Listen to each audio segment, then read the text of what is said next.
So I wanted to do like a quick head-to-head on two helicopters that I own. The first one, just getting into helis, is the Syma S107, and I'll show you real quick. Box of both of them. So there's the S107 and the Blade MSR. Both are solid helicopters. I'll start. Want to talk a little bit about the Syma. It's a 3-channel. Comes with its own transmitter, ready to fly, RTF, and it's a coaxial helicopter, which means that it has dual blades, dual main rotors, and that's pretty stable. It makes it pretty stable. And then you can see back here, the actual tail is not vertical. As it hovers, this would just make it go forward and back. This is the controller that it comes with. This is an infrared, so you have to have line of sight. You can't fly it out in sunlight, because sunlight will actually mess it up.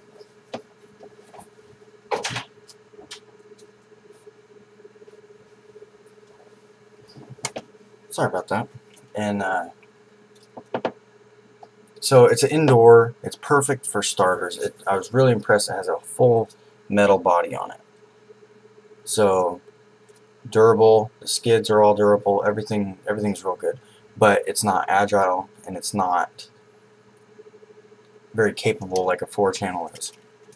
So my personal recommendation would be that you didn't buy this for your 10-year-old, or you did buy this one for your 10-year-old kid. You don't want to buy the Blade MSR.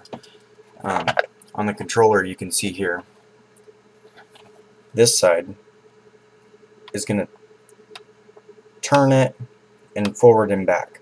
On this side, you only have throttle, whereas on other helicopters, you would have 2 sticks that can move 360 degrees like this one. So all this helicopter will do is rotate like that, like yaw, and forward and back. You can find these for about $25, $30 on Amazon, and I haven't replaced a single part on this yet. It actually comes with an extra tail rotor. Awesome to start out on. I enjoyed it,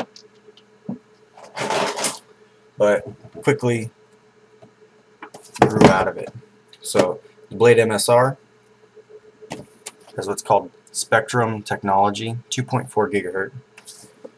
So you can link it up if you already have one of those. I forget the actual model numbers, but the Spectrum DV7s or anything like that will automatically link to this. The kit I bought is the RTF, so it actually comes with the transmitter, the radio. Comes with everything. So you can actually buy the BNF, which is the bind and fly, which is just the helicopter if you already have a radio that can support the Spectrum technology. So just opening it up here, I'll show you.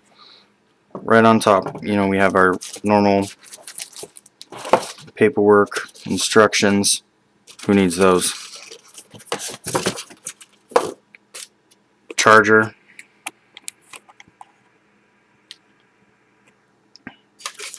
I was very impressed that it came with this charger,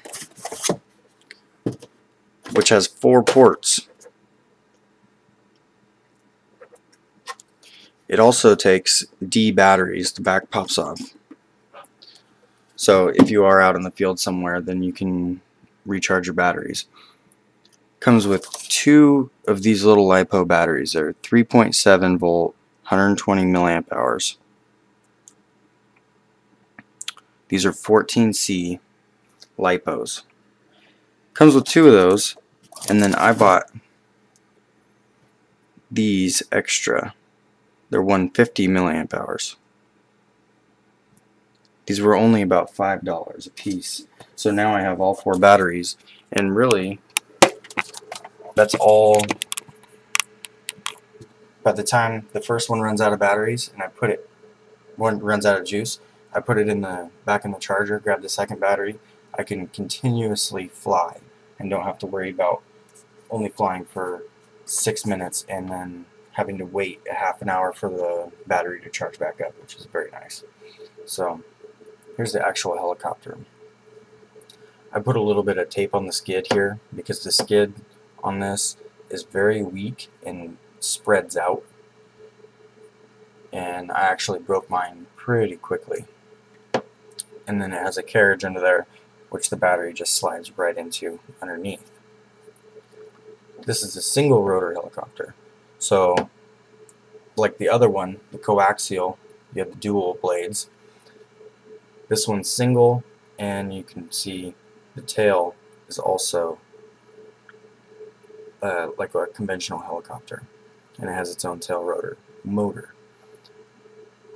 This is a 4-channel helicopter, so not only do you have the yaw and the forward and back motion, but you also have a roll which goes side to side, and that adds for a lot more agility. So the transmitter, the radio that it comes with, if you remember on the other one, the throttle just went up and down. This one actually has your yaw control on the left side. You have 360-degree motion on each side. And pretty solid radio, really. No complaints so far. Everything's working for me nicely. It comes with a little bag of extra parts, which I thought was pretty cool. Looks like an extra flight paddle in there, a couple of O-rings for the canopy, even a little screwdriver and an extra tail rotor. I ended up buying right away, and I recommend this to everyone, an extra set of main blades and another tail rotor, just because you're gonna hit stuff and need to repair it, so you might as well just have that stuff sitting there so you don't have to wait for a week or two for them if you order them, or if your local hobby shop doesn't carry them. Which is also actually another nice thing, because this being a blade, a lot of local hobby shops actually do carry some, most of the parts for it, so it's nice that it's not some off-brand that you're not going to find anywhere except online. This thing is pretty agile out of the box. I would say it's not a beginner's helicopter, but it's definitely a jump from if you're already flying a coaxial and you want to step it up a little bit. I recommend this because I paid $130 on Amazon, and there's linkages right up here, and in these linkages there's different settings on the swash plate. If you could see those 2 little nubs sticking out right here, so you can actually take those linkages off and put it over to there and get more throw out of the servos, and you get a lot more agility out of it. It's a lot faster, responsive. You can actually fly this one outside. It can handle up to about, 5-mile-an-hour winds. You don't want to take it out into anything too extreme, but it's durable. I wrecked it quite a few times learning how to fly it, and it's holding together pretty nicely. I've broken the main blade grips so far and the skid, and that's been it. Other than that, I can't wait to upgrade again, because now I got pretty comfortable with this one, so I feel a little bit better rather than jumping out and buying a $400 Blade 400 or a T-Rex or something like that that is going to cost you quite a bit of money. I wouldn't recommend learning on anything like that.